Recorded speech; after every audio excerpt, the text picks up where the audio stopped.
Everything shared here is for educational purposes and personal reflection only, not medical advice. Always work with your own healthcare provider for individual care.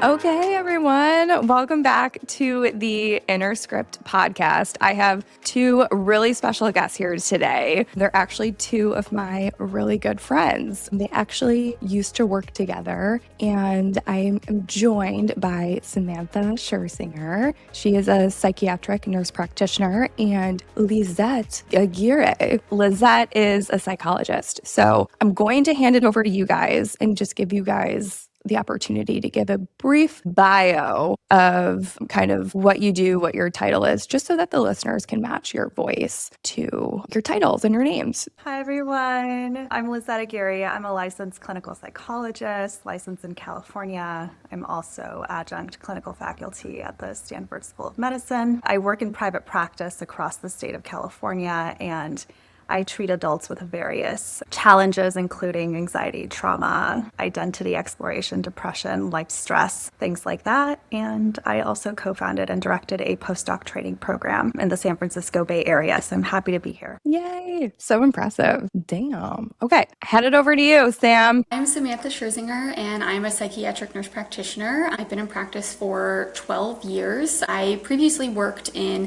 inpatient settings and in community mental health, and now I work in private practice. So I see clients for diagnostic evaluations and then create a treatment plan, which, if appropriate, includes medication in my case, though I only recommend that if it is appropriate. Amazing. Okay. So it's been really fun for me to get to know you guys and have a really good friendship with both of you, because it's kind of the first time I've had two friends that are also in the healthcare space. So it's been really fun to just be close with people who kind of get it. And particularly with biggest reason why I wanted you guys to come on and do an episode for this is because, I work in primary care, but we are seeing so much more mental health conditions, especially since COVID. And I know we're 6 years out of COVID, but I still am seeing the residue of it. I know we've obviously had conversations about this outside of this podcast episode. So I just thought it would be really fun to have a transparent conversation, not really holding anything back of our frustrations with the healthcare system, sometimes treating patients, barriers. Yeah. So I just want kind of one of our casual conversations, maybe recorded, some filtering, obviously. But yeah, I just kind of want to see where it goes. I mean, I'm just going to jump right into it. So a big question for me is, what have you noticed the most in terms of mental health since COVID? And have your treatment approaches needed adjusting? Because you guys have both had pretty good experience pre and post. So yeah, whoever wants to go first. I think for me, I certainly saw kind of trends during the pandemic. Things would follow kind of sort of 3 to 6 month timelines of I'd be seeing a lot of the same thing from clients for 3 to 6 months, and then it would shift. I wouldn't say that. I feel like since 2021 or so, I feel like I haven't continued to see kind of those different trends. And I actually relate more of what I see now less to the pandemic and more just to this age of internet that we find ourselves in. I think the accessibility, while there's a lot of benefits to that, I think there's also a lot of challenges that have come. I think the accessibility of just how much information is available to us in our social media feeds, I think that is very overwhelming for people. Understandably, we didn't grow up with seeing that. And I think it's also hard for people to put limits on that. I think we want a lot of stimulation all the time. We don't want to be bored, and I don't think that stimulation is actually serving people that well in the end. And then I also think the ability for everything to be kind of so accessible and frictionless that we could place an order from Amazon right now and get it, tonight. Just all of that, I think it's made it really hard for people to tolerate instances where there are friction. And that's, taking that next step is really difficult for people. Yeah, that's such an interesting perspective, the friction aspect of it. What about you, Liz? I echo a lot of what Samantha said. I saw the most severe, which is pretty obvious, but I saw the most severe effects during the acute stage of COVID. So around 2020, 2021. I'm not going to say that the effects are entirely gone at this point, but they've certainly been, I would say, stabilizing or leveling out. Of course, it's more nuanced than that. So some people are still struggling with increased anxiety or depression, and some people have found a sense of normalcy. I do agree with what Samantha just said about the age of online and information being accessible at one's fingertips. I also want to mention that a lot of what I've seen in my practice, especially over the last year, I would say, would be around anxiety due to just uncertainty about the future and uncertainty about what is happening around the world in this day and age.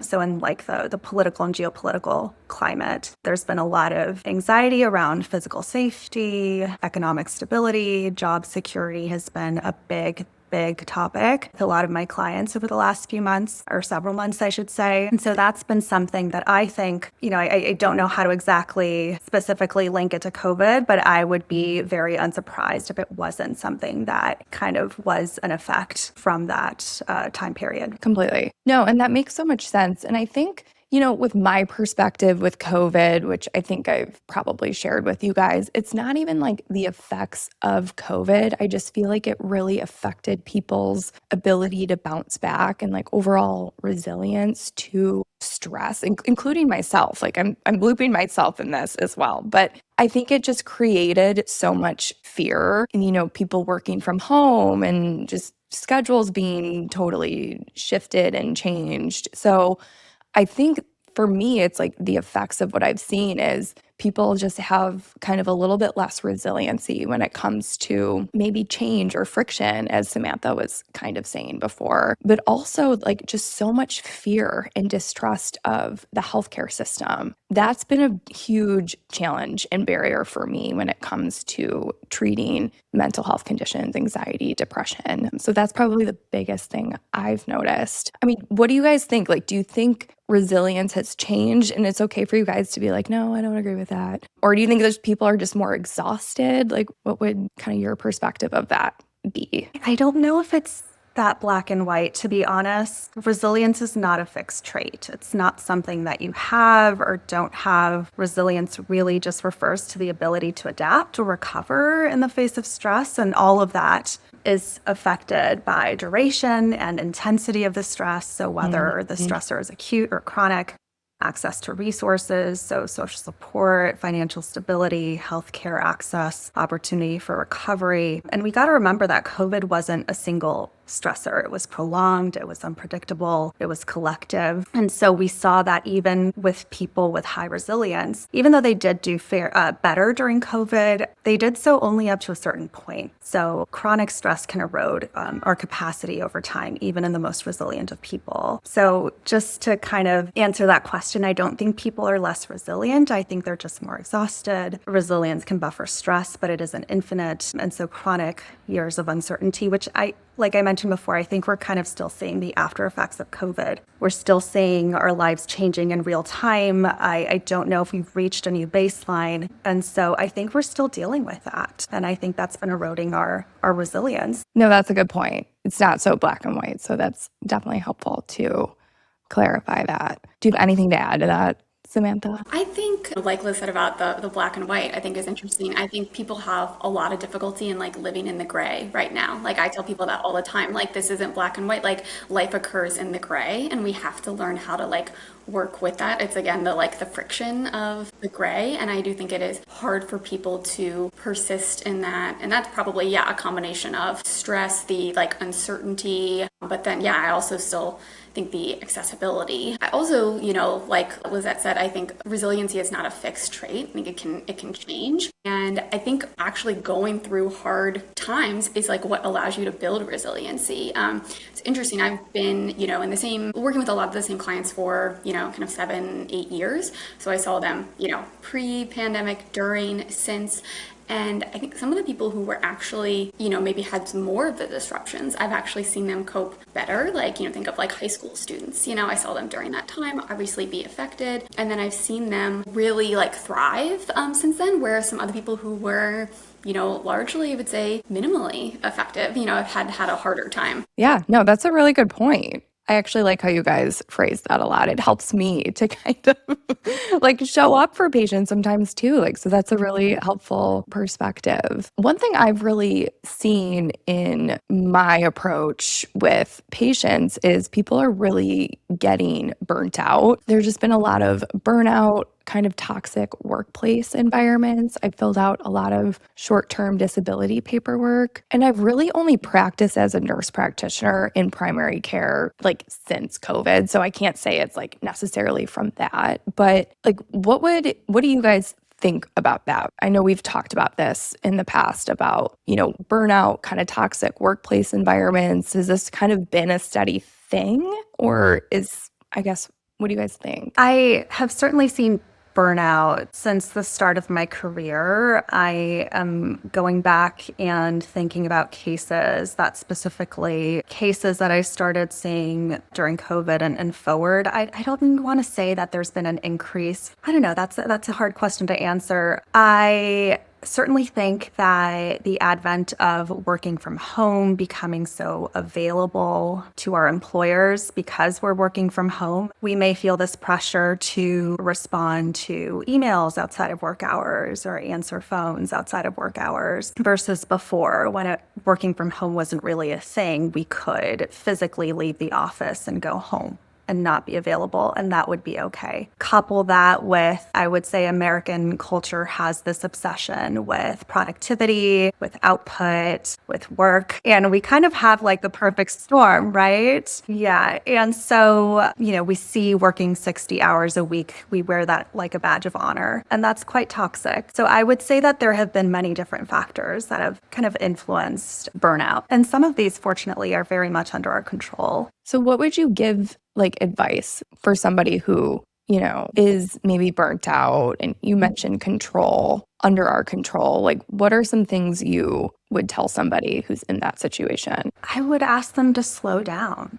Sometimes it's so easy to get caught up in work, to get caught up in our everyday minutia that we forget about why we're doing what we're doing. A lot of what I do in my practice revolves around identifying core values and exploration of self, which really kind of helps my clients set goals that feel aligned with their values. And all of that can be lost in our day-to-day kind of rat race. And so slow down, ask yourself why you're doing what you're doing. Make sure that the goals that you're trying to reach really do align with what you want out of life. It's amazing. You're like seeing the whole person. You really are. Not many like clinicians do. So yeah, that's such good advice. Yeah. Were you saying something else before I interrupted? Well, I was just going to say, I don't want to the way that I'm describing it, I'm making it sound easier said than done, right? We do live in a society that does value output and productivity. I mean, I have a friend, Radhika, you know her. She lives in London. She's British, and she is constantly sending me messages and asking me about, she's very kind of curious about why there isn't a lot of work-life balance in America. And she recently sent me an article about burnout in America and kind of asked me some questions and let her know, unfortunately, a lot of this is true, right? We really, really value a lot of our identity revolves around our job. And while it works for some people, it doesn't work for everybody. And so it does take a lot of unlearning. And in this culture specifically, in order to be able to give yourself permission to have work-life balance. Yeah, I guess, do we all just move to Europe then and have siestas? Would love that. I don't know, I'm so much regulated when I'm overseas. They're doing something right over there, I'm telling you. I am so regulated over there. So if you want a quick antidepressant, just, hop on a plane, I guess. What about you, Samantha? Anything you kind of want to add to that? Yeah, I guess going off the topic of Europe, I did study abroad in Copenhagen, Denmark, and Denmark is kind of known as the happiest country in the world. So I took a positive psychology class. And so we talked a lot about like what is different about Denmark. And I think it was just the security that people felt, that they didn't feel like they were one bill away, from losing everything. You both know my food allergies, and I was kind of always told, like, we can't go to the hospital, like, we can't afford for you to go to the hospital, like, if you have an allergic reaction. And I said that, to, like, one of my, professors there, and they were like, well, if you go here, it's going to be free. And I was like, well, but not me. I was like, I'm not a Danish citizen. They were like, yes, it still will be free. And like, yeah, I think just the security, of that, which we live with a lot more insecurity, and that's what pushes people to hustle. And there could at times be benefits to like using, that for motivation, but like not when it's also coupled with like such risk. So from a standpoint of like, what do I recommend? I think it's pushing back as much as you can, because knowing that like truly like overexerting yourself, burning yourself out, you're just going to be rewarded with more work in the end. Like you're not going to get something, really, positive from that. It's just going to be the expectation that like, oh, you're always available. Lizette has no boundaries. Like she'll do whatever, it's only going to get more, but that's easier said than done. And I thought this was a kind of just more of a tech mindset, because that's kind of always been. It's a lot of startups in the Bay Area right now that are working 996. That's the hours, is 9 hours, sometimes up to 12, but 6 days a week. They work Saturdays too. But when I was back home in Ohio over the holidays, I heard the same thing from everyone there. Even my mom, who works for this old life insurance company, privately held, they're tracking people's badges. They're watching the cameras to see, are you leaving 20 minutes before 5 o'clock? Yeah. Insane. So what would you, do you feel like in your experience, like when your patients come in and you're sensing burnout, do they sense it a lot of the time? Like, are they realizing it? Like, what are some signs someone is burnt out, kind of needs to change something about their life, but may not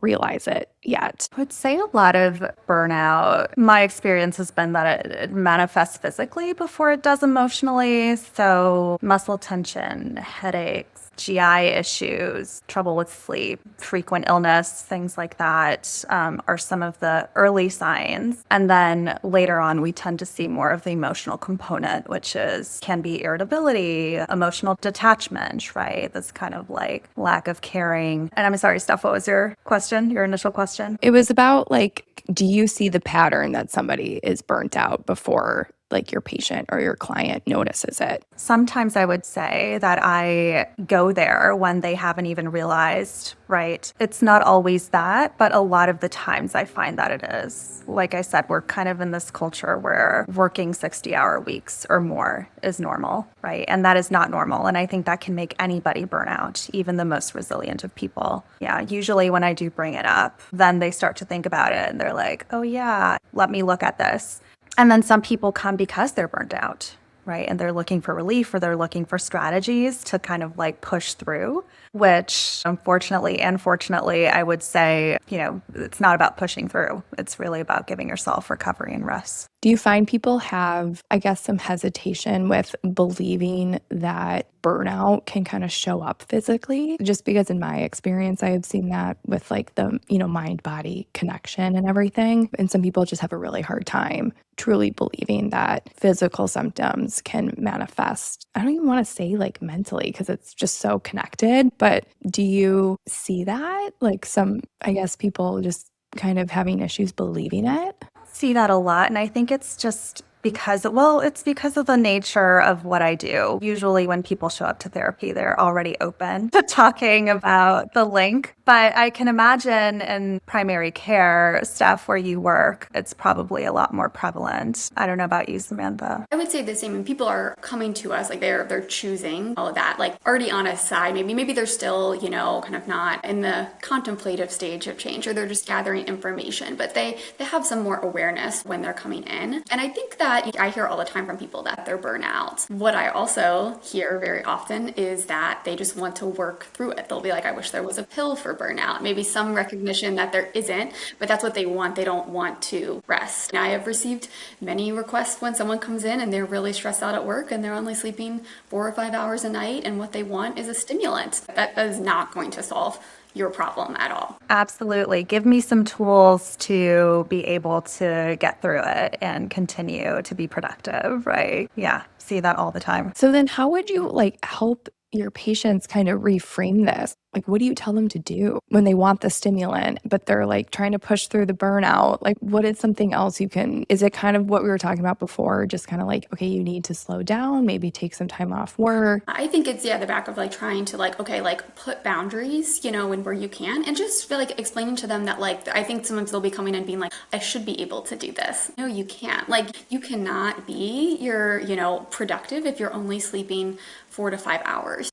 After you've worked 8 hours in a day, there's a drop off in your productivity between hours 8 to 10. And then there's a bigger drop off between 10 to 12. Like, people's expectations of themselves and what is normal or should be feasible is not.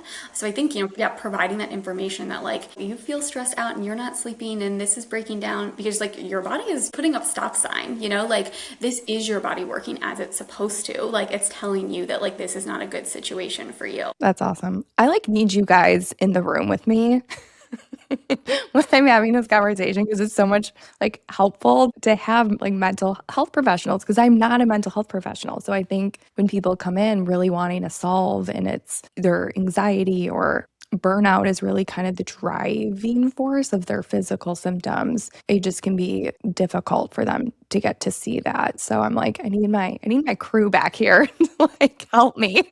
I do kind of want to loop it back to social media. And I know obviously we have so much access to the internet.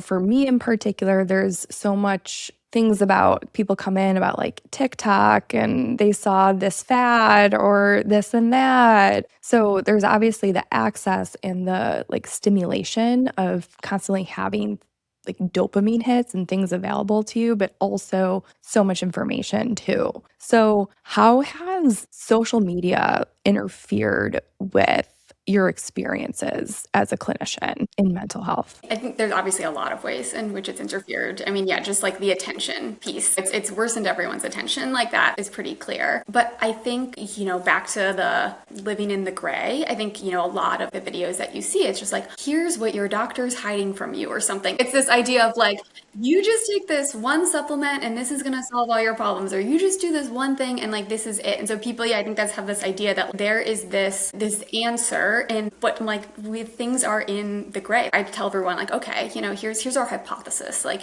you're telling me this, based on that, I'm recommending this. And then we're going to see what actually is your experience. I think they want like a guaranteed outcome. And I'm like, I'd be lying to you if I said this was a guarantee. Everything is a trial and error. And that's the same for me too. I'm like, I don't have the guarantees for myself either. And also, what works for this influencer won't necessarily work for you. You're a different person with a different background, different biology. No, totally. And I think, again, I don't know if you guys would see this as much as me, just kind of being in the primary care aspect, but you guys kind of mentioned this is what your doctor is hiding from you, or there's a lot of healthcare provider and clinician shaming of like, oh, if your doctor doesn't do this, they pretty much suck, or like blah, blah, blah. And for me, there's kind of created distrust of clinicians, providers, the healthcare system. I know I kind of mentioned this in the beginning, and then that on top of it has created a lot of fear and pushback for me, at least when trying to treat patients. So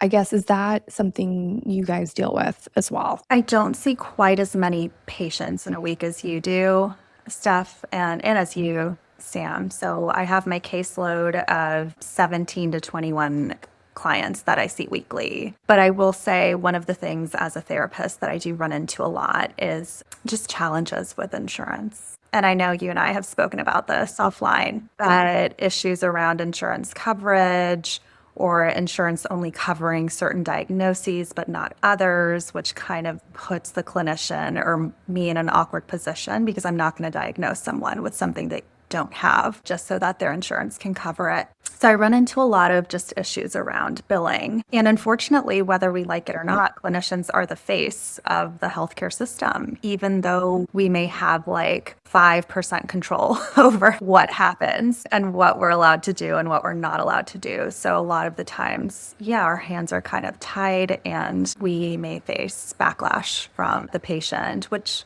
It's not the patient's fault. They're navigating a really complex and sometimes unfair system. Anything to add? I find that I am, well, for one, I think as far as the mistrust, I certainly understand people, coming in with some mistrust. They are choosing to come to a mental health provider. And I really enjoy trying to build trust with clients. And I think people generally do tell me that they feel heard. I often find that I am, because maybe of some of that mistrust or just the lack of, the complexities of the system, the difficulty navigating it, that I am people's connection to the healthcare system. I'd say probably at least 50% might be a high number, but at least a third of my clients don't have a primary care provider or practice, and so they are coming to me for everything, and I'm explaining the limitations and trying to also explain to them how to work with the system, how to get a primary care doctor, how, explaining their deductible to them, their co-pays, or explaining if they come in and they say oh yeah, my doctor ordered that ultrasound and then the hospital called me and they said I couldn't get it. I guess my doctor changed their mind. They said they didn't want it. And I say, that's not your doctor, that's the insurance. The doctor put in the order. I think explaining the difference between, us as providers and insurance, and then are also limitations with insurance. Yeah, and especially with mental health, it's so difficult to find a really good mental health professional who takes insurance. People come to me all the time wanting a psychologist referral or psychiatrist referral. And for mental health in particular, it's so difficult to find that. So it's confusing for me to navigate, so I can't even imagine people doing this on their own. Stephanie, I'm really glad you brought that up, because I think something that a lot of folks don't know is that the reason why, at least I can speak for therapists, but the reason why a lot of therapists are not in network is because insurance companies do not pay therapists a living wage. And so it's not feasible for therapists to take on insurance. Some insurances are better than others. So we typically see, for example, Cigna tends to be a really great insurance with great reimbursement rates for providers, but others just pay pennies on the dollar. And it's not that therapists, at least I can speak for myself, I have a private practice, I am out of network, but I also work at a group practice that is the network with Aetna. And so I do see Aetna clients, but it's really, really hard as a solo provider to get a good reimbursement rate when you're negotiating with an insurance company. If I didn't work at the group practice,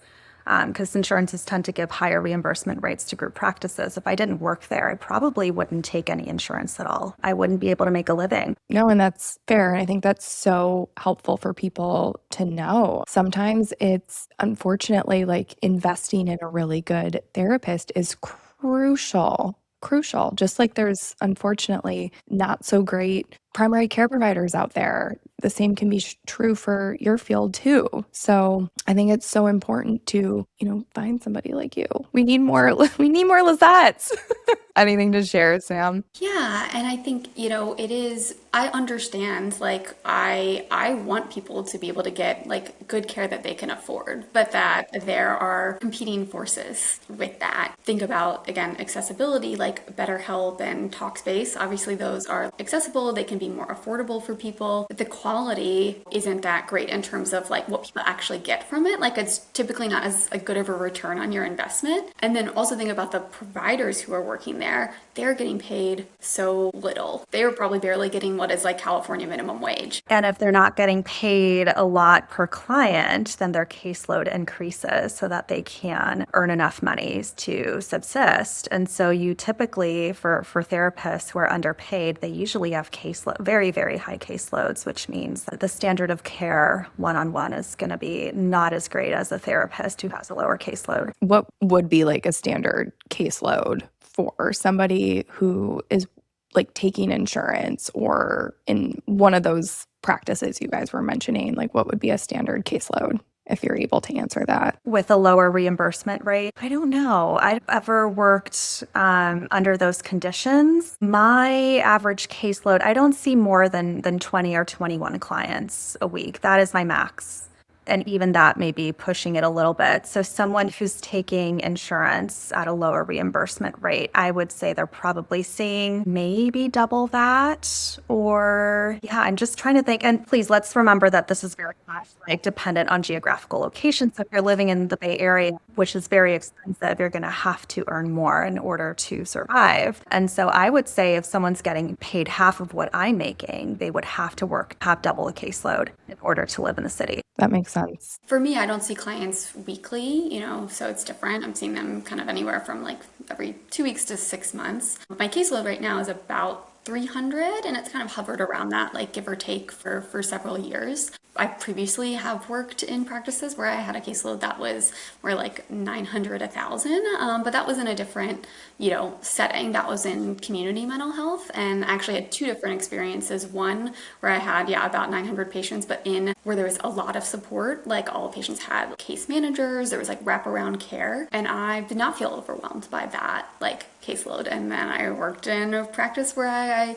where there was not that level of support. It was unsustainable, and it was one of those practices where like if I saw 33 patients in a day and it was miserable and no one got good care and it was a miserable experience for me, I was just asked like, okay, great, well tomorrow you can see 35. Like there was no limit to like the expectation. Yeah.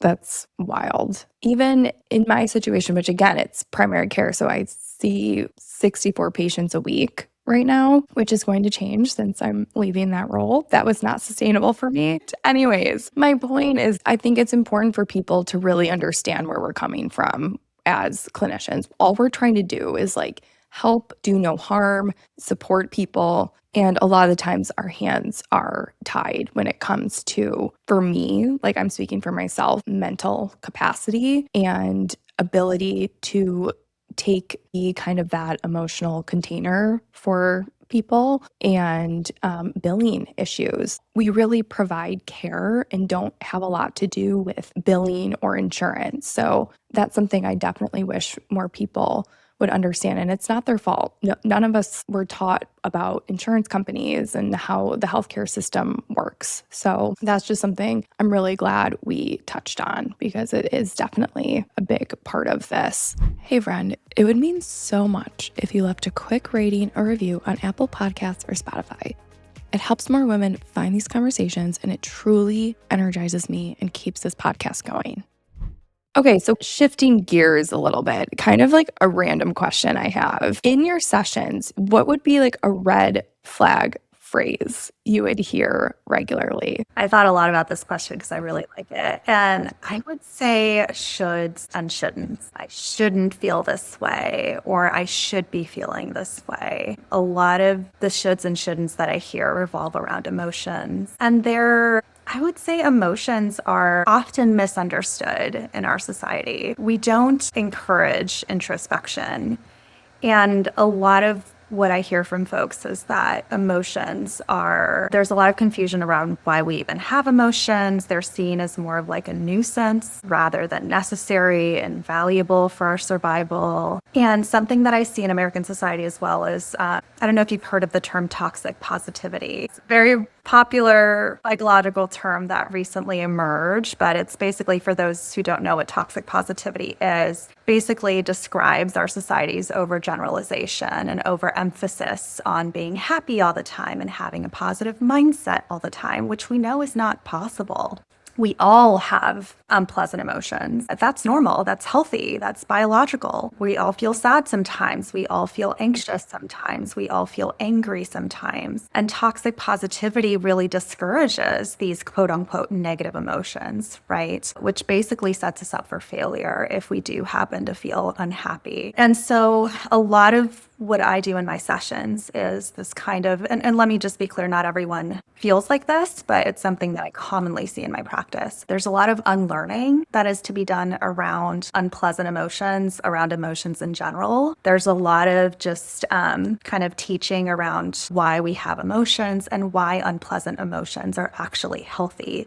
and necessary, and they're not going to go away. And pushing them down and ignoring them is not going to make them go away. And so really, a lot of folks come into therapy wanting a solution around how not to feel these negative emotions, when really what we need to do is give my clients permission, or give our clients permission to feel the negative emotions. That's the only way to get to the other side and eventually feel better. I love how you said that. You know how I am with emotions and all of that. So I'm so glad you said that. Has that been something you've seen pretty consistently, or is it like worsened in recent years? I've seen it pretty consistently. I'm trying to think if there's like a trend, if I tend to see it more in certain populations than others. I will say I see it more in males. I see it more in like older generations as well.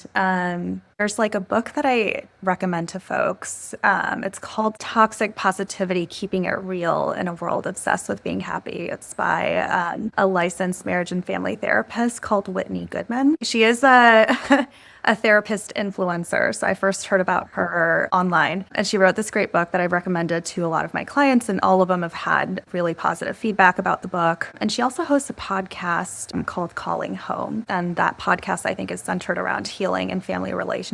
By the way, I have no affiliation with Whitney Goodman, not being paid or anything to promote her work, but I love her materials. I love the message that she sends out, that it's okay to feel angry sometimes. It's okay to feel anxious. It's okay to feel sad.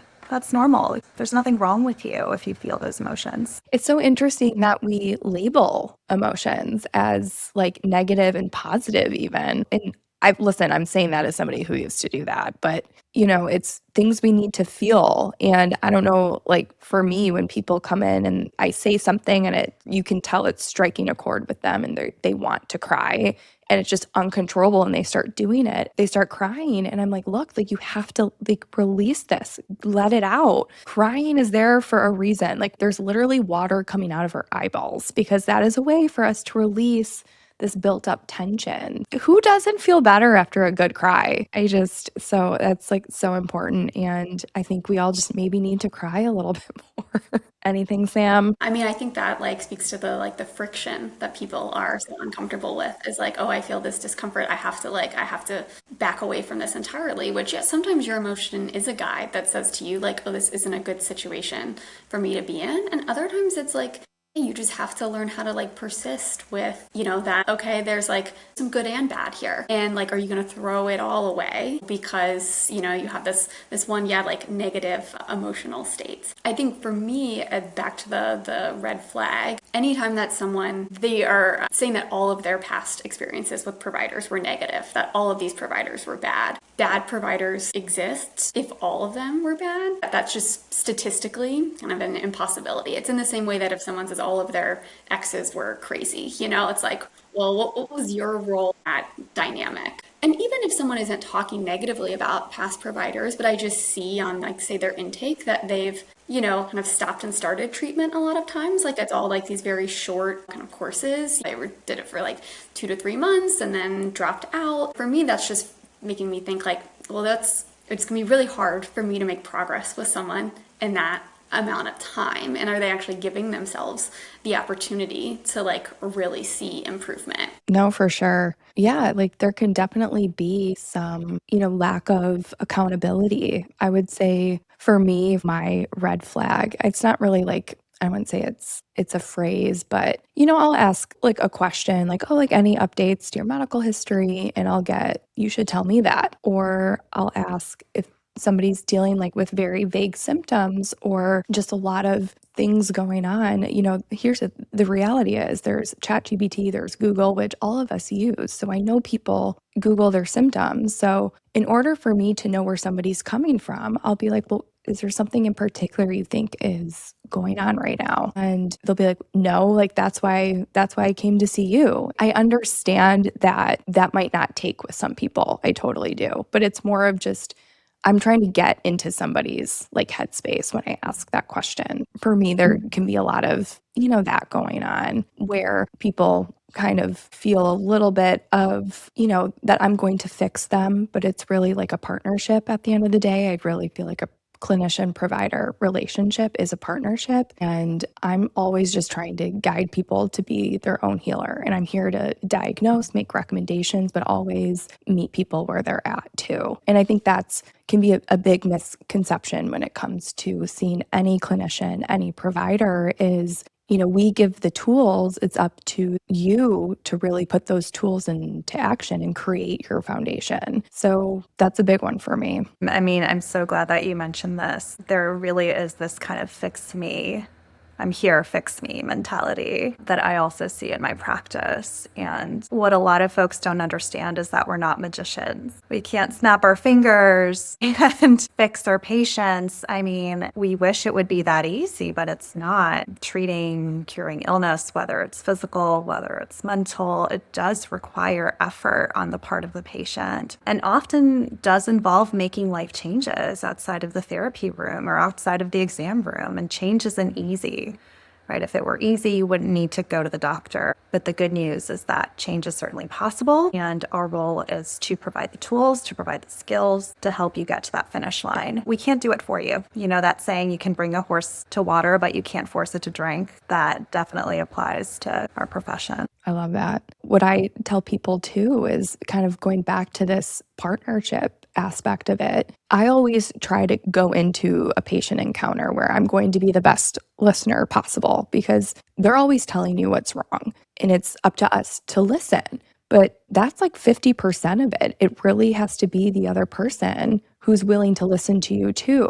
I think it's just kind of going back to this partnership mindset of, I'm going to listen, need to listen. I don't want to say need. I would love for you to listen to my recommendations. And look, like I'm here to collaborate at the end of the day, but it's such a partnership and it's a two-way street, which I think a lot of people don't fully understand. For this to work, it has to be 50-50 or else somebody is going to be taking on more and having a negative experience. So Samantha, anything? I tell everybody, I'm like, say, we're making decisions together. Like, I do want people to feel like we are a team, but that, I also, I'm the first to say like, okay, here's what you can expect from medication. Here's the limitations. It's not going to make you feel 100% better, but this is a tool and it should hopefully make you feel better enough to use other tools, but that I'm pretty clear that they're just going to see a limited benefit if they're just taking the medication. And if you're depressed and you're taking this medication to improve your depression, but still doing all of the same activities that you did when you were depressed, you're probably not going to feel, there's just going to be a limited benefit. And if that's all the benefit someone wants, if that's their goal, that's fine. But I think the challenge can be sometimes where people are kind of pushing up against me of that I need to do more. And I'm like, I can't make this. I can't do that. And what's so interesting about this whole conversation, because we're almost an hour in, I didn't even mean for this to happen, but we haven't even talked about medications really. A lot of this comes from reframing mindsets and, looking inward, and all of that definitely is such a big skill. I don't know, it's just so interesting that, with talking about mental health, a lot of times we jump to medication or whatever, but it's we've barely even touched on it. So I don't know, it's just something I've noticed. And I think I'm, and my experience isn't the only one, but I see a lot of people who've already been doing a lot of work and who feel like I'm trying everything and they're just getting a pretty limited benefit from it, or because of not being able to change negative thinking patterns, or their motivation being so low, their anxiety being so high that they really can't engage with the tools. They're going to therapy with Lizette and they can't utilize the things, outside of it. And so those for me are great, cases to say, okay, this doesn't take away the need for those other things. It should make them more effective for you. Love that. No, and I'm really glad you said that because I prescribe medications all of the time. I just think there's such a good balance to talking about both of these things, because I do have people coming in where they just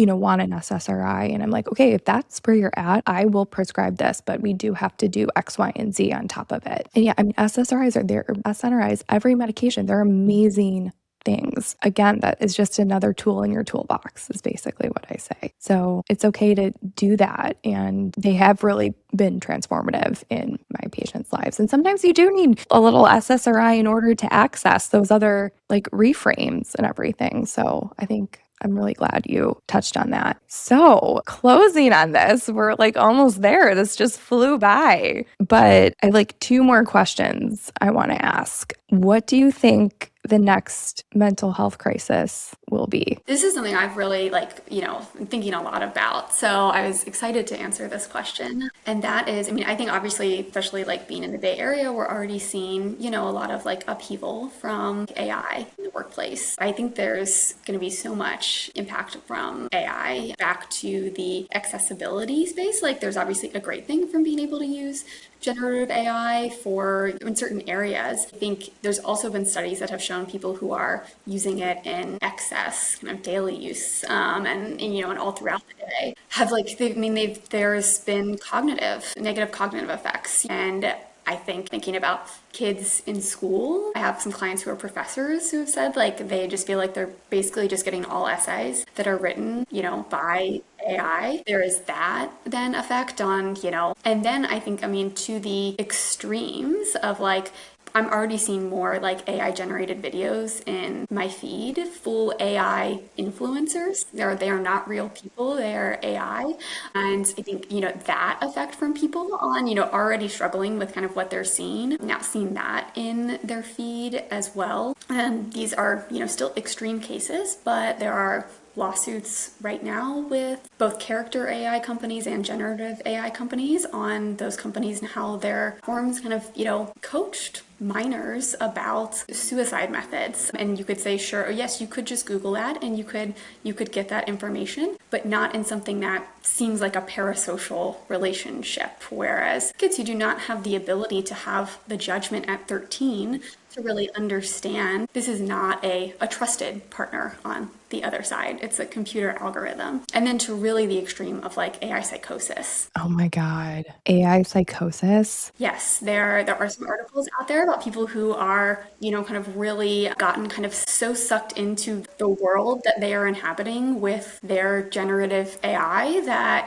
they are living in a kind of an alternate reality. Have you guys seen articles about people marrying their AI character? I've heard this. I thought it was like a joke. I listened to a whole podcast about this, and when you really think about, back to like friction, if you have a character AI, it is always available. It always thinks you are right. There is no pushback from them whatsoever. Provides that kind of sense of connection, even though it's not with a real person.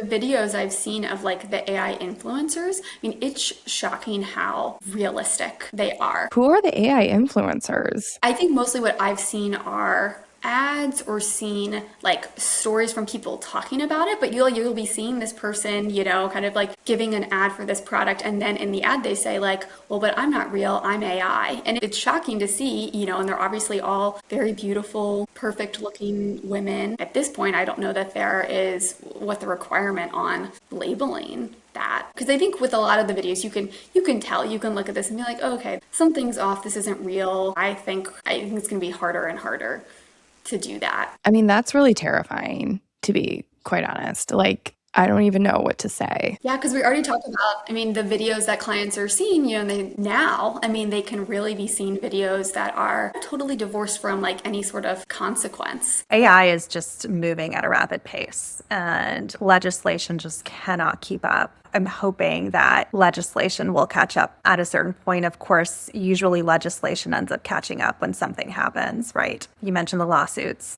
Samantha, so. Yeah, at this point, we don't have to keep this in, but there's actually legislation on the opposite side. There's legislation that has been signed that says that you cannot regulate AI, and it seeks to invalidate state laws. What would be the purpose of that? The administration may want to greenlight these companies like business, bring in like business to America. If this legislation exists, companies that are, AI companies are going to want to do business here because there's going to be little to no regulation, is my theory. And the Silicon Valley ethos is move fast and break things. They really don't think about consequence, that they don't see that as their role. Like their role is just to build and, for those products to generate revenue. I just feel like I'm like so far removed from that like thought process where I'm like, what's the purpose of that? Duh, it's to make money. But I'm just like, there's so many bad things that can happen with that. Obviously, AI is a great tool that we all use in certain situations, but there's got to be some kind of safeguards in place of like people's reality, it sounds like could get severely skewed. So that's like terrifying. I wonder if there will be a new disorder in the DSM for AI related. Who knows? Anyways, last question. What is one belief of mental health or even like your role in mental health you'd love to kind of rewire culturally, socially, all the things? We already spoke about this, but I think the idea that productivity equals worth is something that I would love for folks to unlearn or rewire. And I think it has the potential for making a huge, once we kind of learn that and feel that to our core, it has the potential to really change our lives for the better. Right? Like I said, there's an overemphasis in our culture, specifically American culture. I don't want to speak for globally, but there's an overemphasis in our culture to work to the bone, right? And that's often seen as a badge of honor. If you're ambitious, if you're putting in all the hours, it's usually seen as a good thing. But that is not sustainable long term. And it has a terrible impact on our physical, our mental health. And so really slowing down, valuing rest, self-reflecting on like what you want can really, really have a positive impact on your health. And I think we'd all be more connected, healthier if this kind of mindset shifted. I think along the same lines with that, I think, such a strong like individualistic nature in this country and this belief that like you have to do it on your own or doing it on your own is better. Like, again, you're not going to get an award for that. And, part of our work is giving people tools so that they can do things on their own, but you don't always know the tools, or maybe you need support in using those. And that it's not weak, to need that. It's like strength to know when you need help. And the example I'll give to people is like, I'm not gonna, if a pipe burst in my apartment right now, I'm not going to fix it. Like I'm gonna need, support for that. I'm not cutting my own hair. I'm not just doing something on your own doesn't make it better. That's such a good analogy. I love that. Not cutting my hair. We all need a little help, all of us, a lot of help. So I love both of those like reframes, those answers. That's amazing. But yeah, I could literally talk to you guys for hours and hours, but we're like coming up on time here. So before we get going, where can people find you if they're interested in, booking an appointment? So share where they can find you. I'm in practice at Helix Health. And so it is a private practice. It's not a solo practice of mine. There are other clinicians there as well. And I see clients for diagnostic evaluations and medication management. And we're in network with Cigna and Aetna, and then as well as out of network. We'll accept those clients out of network as well. And I have both a solo private practice and I also work at a group practice called the California Psychology Center. I do see clients in network with Aetna through the California Psychology Center, and then in my solo private practice, I see clients out of network. I have my own website and I have a Psychology Today profile. So if you just search for my name, I should be pretty easy to find. Perfect. And then just to clarify, if somebody wants to be like a client or patient of yours, do they have to be residing in California? They do, yes. So for psychologists and mental health clinicians, we're licensed by state. Thank you. Just needed to clarify that. All right, everyone, that is it for the Inner Script podcast. If you have any questions, comments on this episode, please feel free to send me a DM at the Inner Script Pod on Instagram. Would love to hear from you guys. And yeah, we will chat next week. Have a good one. If you want to connect with like-minded women and dive deeper into these conversations, join my Patreon community. There's a free option, and it's where we can talk about each episode together. The link is in the show notes, and I can't wait to see you there.